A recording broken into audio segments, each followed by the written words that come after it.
ආසයි ඔබ සෙවනට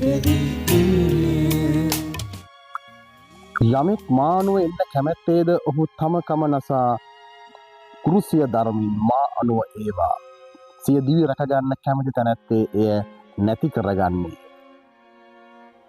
ඇත්තරම ඔබේ මගේ කුරුසය අරගෙන තමයි යේසු පිටිපස්ස එන්න කියලා. එතන කියවෙන්නේ යේසු ඉස්සර කරන්න කියලාවත් ඔබේ කුරුසේ බිම තියන්න කියලාවත් නෙවෙයි කියන්නේ. අපි ගොඩ දෙනෙක් කැමති කුරුස බිම තියලා යේසුගේ පිටිපස්සේ යනවා කී කෑ ගහන. ගොඩ දෙනෙක් ඉල්ලන්නේ මට සැනසීම දෙන්න, ප්‍රශ්න නැති ජීවිතයක් දෙන්න, සතුට විතරක් දෙන්න. එහෙම මිනිස්සු කියනවා නේද?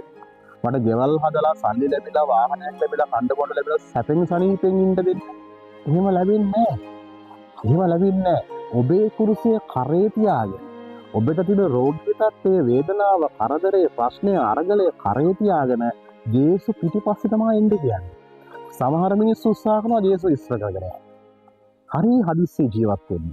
සමහර අය හරි හදිස්සියෙන් ජීවත් වෙන්නේ ළඟ ඉන්න කෙනා දිහා බලලා ඔබට සාමය තියෙනවා කියන්නේ. හිනහ වෙලා යේසු පිටයිවත් කියන්නේ. අපි වෙනස් වෙන්න වෙනවා. අපි උන්වහන්සේව අනුගමනය කරන යහපත් ශ්‍රාවකයෙක් වෙන්න වෙනවා. ඔබට යේසු පිටයි.